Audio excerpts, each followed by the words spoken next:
ഒക്കെ എത്ര പെട്ടെന്ന് അല്ലേടാ? നീ എന്താ ആലോചിക്കുന്നത്? ഞാൻ പോവൂലടാ നിന്നെ വിട്ട്, ഇവിടെ ഒക്കെ വിട്ട്, പപ്പയും മമ്മിയും സണ്ണിച്ചാനിയും ബേബാൻഡിയും ഒക്കെ വിട്ട്. ഞാൻ എന്താ അത് ഓർക്കാഞ്ഞത്? എല്ലാം എല്ലാ കാലത്തും ഒരേമാതിരി ആവില്ലല്ലോ. പോകേണ്ട സമയമാകുമ്പോൾ പോകണം, പിരിയേണ്ട സമയമാകുമ്പോൾ പിരിയണം. നീ എന്താ ഇങ്ങനെയൊക്കെ സംസാരിക്കുന്നത്? സത്യമല്ലേ ഞാൻ പറഞ്ഞത്? കല്യാണം കഴിഞ്ഞാൽ പിന്നെ എന്തായാലും ഇവിടെ നിൽക്കാൻ പറ്റില്ലല്ലോ. പോണം, എവിടേക്കായാലും പോകണം, എത്ര ദൂരത്തേക്കായാലും പോകണം. പിന്നെ നിനക്ക് നിൻ്റേതായ ലോകം, നിൻ്റേത് മാത്രമേ 100 കൂട്ടം കാര്യങ്ങൾ. അതിനിടയ്ക്ക് വല്ലപ്പോഴും ഒരു കത്ത്, അല്ലെങ്കിൽ ഫോൺ കോൾ, ഒരു ബർത്ത്ഡേ ഗിഫ്റ്റ്, ഒരു ന്യൂ ഇയർ കാർഡ്. പിന്നെ ചിലപ്പോൾ തിരക്കിനിടയിൽ അത് മറക്കും. എല്ലാ ഫ്രണ്ട്ഷിപ്പും ഒടുവിൽ അവിടെ ചെന്നാണ് എത്തുക. അത് നിന്റെ കുറ്റമല്ല, ആരുടെയും കുറ്റമല്ല. Truth, the real truth. ഇല്ല, എനിക്കത് ഓർക്കാനേ പറ്റുന്നില്ല. പറ്റൂടാ എനിക്ക്? നിനക്ക് പറ്റുമോ?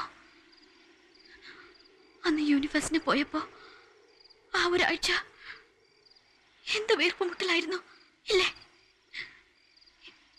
ഇതിപ്പോ പോയ പിന്നെ എന്താണെന്ന് പോലും അറിയാതെ. ഒരുപക്ഷെ 2-3 കൊല്ലം കഴിഞ്ഞ് ആ അമ്മാമ്മ പറഞ്ഞ പോലെ ഒക്കത്തൊരു കൊച്ചു കുറുമ്പനൊക്കെയായി തടിച്ചു വീർത്ത് മുടിയൊക്കെ ബോബ് ചെയ്ത് 4-5 വലിയ സൂട്ട് കേസുകളുമായി നെടുമ്പാശ്ശേരി എയർപോർട്ടിൽ നീ വന്നിറങ്ങും. അപ്പോൾ സമയമുണ്ടെങ്കിൽ റിസീവ് ചെയ്യാൻ ഞാൻ വരും. നിനക്ക് തമാശ. ഇപ്പൊ ഓർക്കുമ്പോ ഒന്നും വേണ്ടായിരുന്നു തോന്നുക. ഈ പ്രേമവും ഈ കല്യാണവും ഒന്നും. അല്ലെങ്കിൽ പ്രകാശ് എന്നെ പ്രേമിക്കാൻ തോന്നിയ നേരത്ത് നിനക്കെന്നെ പ്രേമിച്ചൂടായിരുന്നോ? എന്നിട്ട് നിനക്കെന്നെ കല്യാണം കഴിച്ചൂടായിരുന്നോ? എങ്കിൽ പിന്നെ ഒരിക്കലും പിരിയേണ്ടി വരില്ലായിരുന്നല്ലോ നമുക്ക്. അതും തോന്നിയില്ല ഈ മരമാക്രിക്ക്. എന്താടാ?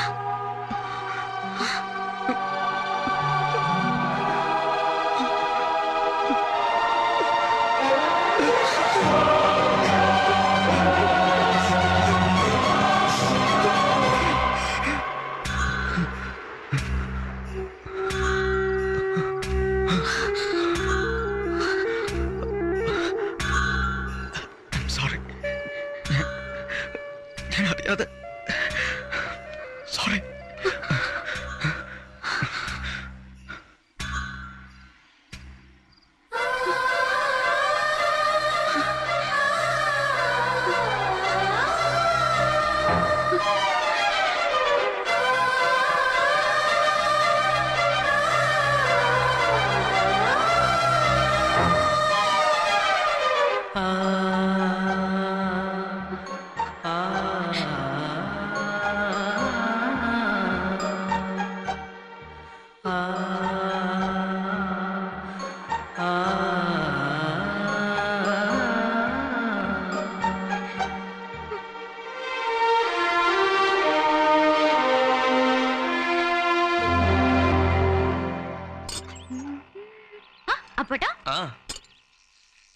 രണ്ടുപേർക്കുണ്ടല്ലോ കത്ത് ഓരോന്ന് കൊടുത്തേക്കാം മൂപ്പർക്ക്.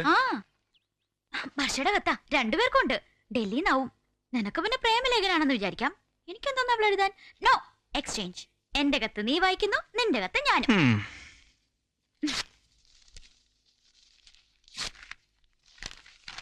ആ, പ്രിയപ്പെട്ട എബിക്ക്, വല്ലപ്പോഴും ഒരിക്കലും ഒരു കത്തയക്കാനുള്ള സ്വാതന്ത്ര്യം എനിക്ക് എടുക്കാവല്ലോ അല്ലേ? അല്ലേ? ഇന്നലെയാണ് ഡാഡിയുടെ കൂടെ ഡൽഹിയിൽ എത്തിയത്. പണ്ടൊക്കെ ഡൽഹി ഒരു വലിയ കൗതുകമായിരുന്നു. ഇപ്പൊ അതുമില്ല. ഇന്നലെ രാത്രി കുറെ നേരം ഡാഡിയും ഞാനും എബിയെ കുറിച്ച് സംസാരിച്ചു. ഡാഡിയാണ് പറഞ്ഞത് എബിക്ക് എഴുതാൻ. ഡാഡി പറയാ ഇപ്പോഴും വൈകിട്ടില്ലാന്ന്. എബിയെ മനസ്സിലാക്കാൻ എന്തായാലും സോണി എന്നാ എന്റെ കത്ത് നീ വായിക്കണ്ട.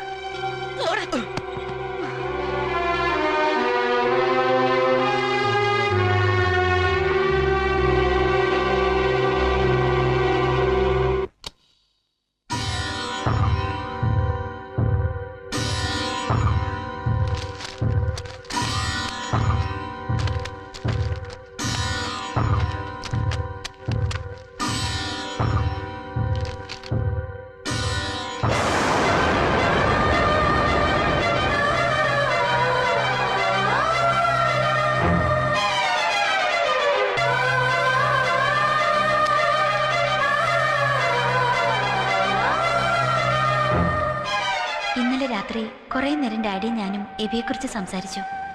ഡാഡിയാ പറഞ്ഞത് എബിക്ക് എഴുതാൻ. ഡാഡി പറയാ ഇപ്പോഴും വൈകിട്ടില്ലെന്ന്. എബിയെ മനസ്സിലാക്കാൻ എന്തായാലും സോനയ്ക്ക് കഴിയാതെ വരില്ലെന്ന്. ഒരു പക്ഷേ എബിയുടെ മനസ്സിലുള്ളതുപോലെ സോനയുടെ മനസ്സിലും അതേ തോന്നലുണ്ടായിക്കൂടുന്നില്ലല്ലോ. പ്രേമമെന്ന് പറയുന്നത് അങ്ങനെയാണ് ബി. ഇത്ര അടുത്ത കൂട്ടുകാരിയായിട്ടും എബിയുടെ മനസ്സെന്തെന്നറിയാൻ സോനയ്ക്ക് കഴിഞ്ഞു. അതുപോലെ എബിക്കും കഴിയില്ല. അതുകൊണ്ട് ഒന്നുകൂടെ ഒന്ന് ആലോചിക്കേ. എല്ലാം തുറന്നു പറയും സോനയോട്.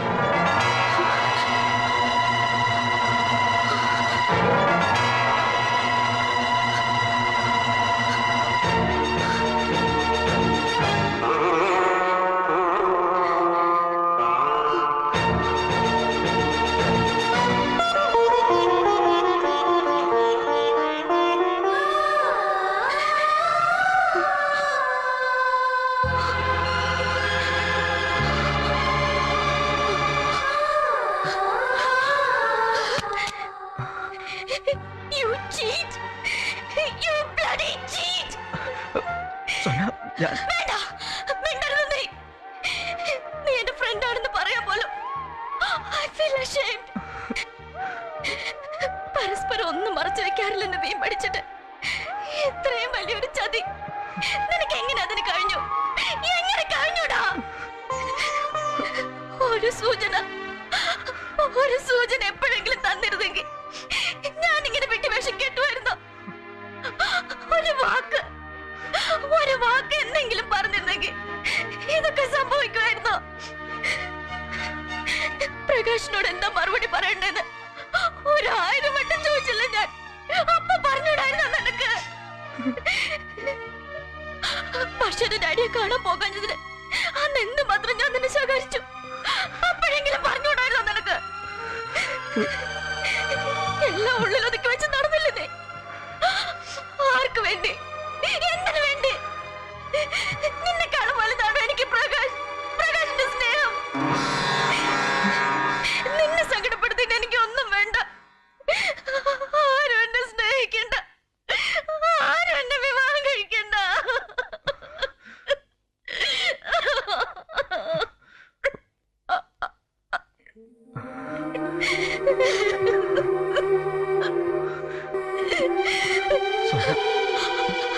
എന്നെ തൊടണ്ട. തോൽപ്പിച്ചില്ലേ നീ എന്നെ? പറ്റിച്ചില്ലേ നീ എന്നെ?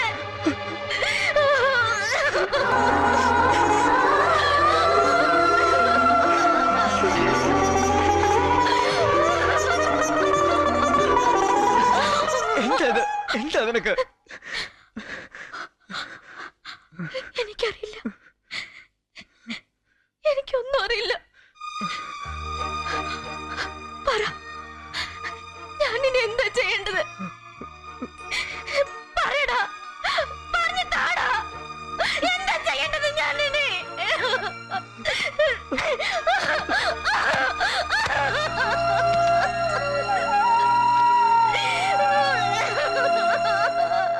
എന്തുവാ പോവാന്നോ? അത് കൊള്ളാമല്ലോ. പെട്ടെന്ന് എവിടെ നിന്നുണ്ടായി ഈ കോച്ചിങ് ക്യാമ്പ്? പെട്ടെന്നുണ്ടായതല്ല പപ്പ. നേരത്തെ സെലക്ഷൻ കിട്ടിയിരുന്ന നീണ്ടുപോയി ഇപ്പൊ ആയെന്നേ ഉള്ളൂ. ഞങ്ങളുടെ യൂണിവേഴ്സിറ്റിയിൽ നിന്ന് ആകെ 3 പേർക്കേ കിട്ടിയിട്ടുള്ളൂ. അതൊക്കെ ശരിയായിരിക്കും. എന്നാൽ ഇപ്പൊ നീ പോണ പ്രശ്നമില്ല. ഇതിപ്പോ എന്റെ കോഴ്സ് കഴിഞ്ഞല്ലേ. ഇത് ലാസ്റ്റ് ചാൻസാ. എനിക്ക് പോണം. എന്നാൽ ഇവിടെ കല്യാണല്ലേ ബി? നാളെ മനസ്സോദ്യം. പിന്നെ ആകെ 10 ദിവസം പോലും ഇല്ല. അതിനിടയ്ക്ക് അവൻ പോവാന്ന് പറഞ്ഞ? അതിപ്പോ രണ്ടും ഒരുമിച്ചായതിന് ഞാനെന്ത് ചെയ്യാനാ? രണ്ടും ഒരുമിച്ചായെങ്കിൽ ക്യാമ്പിന് പോണ്ടാൻ തീരുമാനിച്ച പോരെ? ഇനി ഇപ്പൊ പോവാതിരുന്നാ ശരിയാവില്ല. ഈ സമയത്ത് നീ പോവാന്ന് പറഞ്ഞ ഞങ്ങൾക്കൊക്കെ വിഷമല്ലേ അത്? താനുണ്ടല്ലോ എന്നുള്ള സമാധാനത്തിലിരിക്കായിരുന്നു ഞാൻ. കത്തുകൾ ഇനിയും കുറെ പോസ്റ്റ് ചെയ്യാനുണ്ട്. വിളിക്കേണ്ടവർ ബാക്കി. ഒക്കത്തിനും മുൻപന്തിയിൽ നിൽക്കേണ്ട ആളല്ലേ താൻ.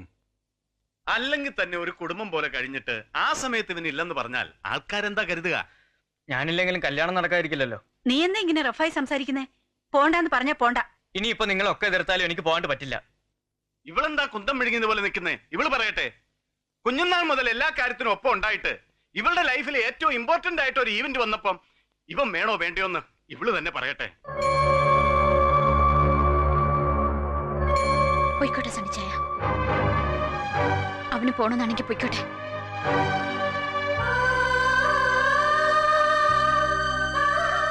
ഇതിപ്പോ പണ്ടാരായിട്ട് പറഞ്ഞ പോലെ ആയല്ലോ. ഇവക്കും ഇത് എന്ത് പറ്റി?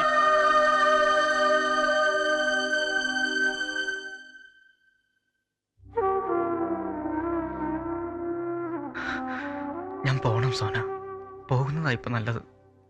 എവിടെയാ ഈ ഇല്ലാത്ത കോച്ചിങ് ക്യാമ്പ്? അങ്ങനെ ഒരു കള്ളം പറയാനാ തോന്നിയത്.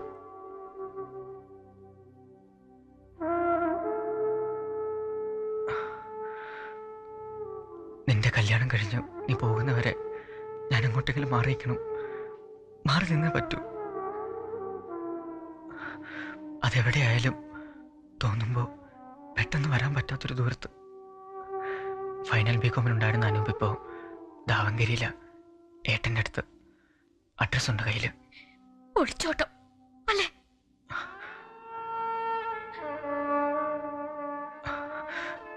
ഇനി ഞാനിവിടെ നിൽക്കുന്ന ഓരോ നിമിഷവും നിനക്ക് പഴയ സോനയും എനിക്ക് പഴയ എബി ആകാൻ കഴിയാതെ വന്നേക്കും.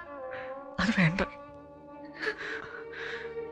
കൂട്ടുകാരൊക്കെ തെറ്റിദ്ധരിച്ചപ്പോഴും ഒരു തമാശ കേൾക്കുന്ന പോലെ നമ്മൾ ചിരിച്ചു തള്ളിയില്ലേ? ഇനിയും നമുക്കതിന് കഴിയും. നിന്റെ പപ്പയും മമ്മിയും എൻ്റെ പപ്പയും മമ്മിയും നമ്മൾ വളർന്നിട്ടും നമുക്കെല്ലാ ഫ്രീഡവും തന്നത് മറ്റൊന്നും നമ്മുടെ മനസ്സിലില്ലെന്ന് അവർക്ക് നല്ലതുപോലെ അറിയാവുന്നതുകൊണ്ടല്ലേ? അതെന്നും അങ്ങനെ തന്നെ മതി. അല്ലെങ്കിൽ എല്ലാവരുടെയും മുമ്പിൽ നമ്മളല്ലാതെ മാറൂല്ലേ? അതിന് നീ പോണോടാ.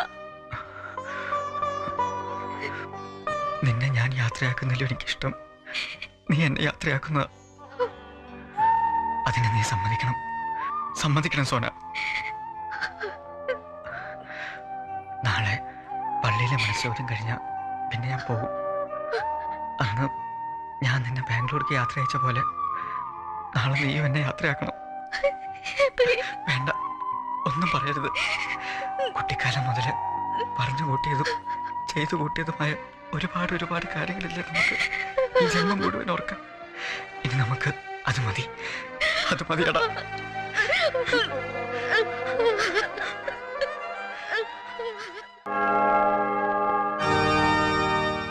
മിശിഹായുടെ നിയമവും തിരുസഭയുടെ നടപടിയും അനുസരിച്ച് കല്ലേറ്റുങ്കൽ ജേക്കബ് പോൾ ബാബുവിന്റെ മകളായ സോന ജേക്കബ് പോളിനെ നിന്റെ ഭാര്യയായി സ്വീകരിക്കാൻ സമ്മതം പറയുന്നുവോ?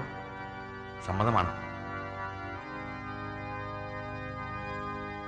മിശിഹായുടെ നിയമവും തിരുസഭയുടെ നടപടിയും അനുസരിച്ച് നാൽപ്പാം കുരിശിലെ മാത്യു അബ്രഹാം സ്റ്റീഫന്റെ പുത്രനായ പ്രകാശ് മാത്യു അബ്രഹാമിനെ നിന്റെ ഭർത്താവായി സ്വീകരിക്കാൻ സമ്മതം പറയുന്നുവോ?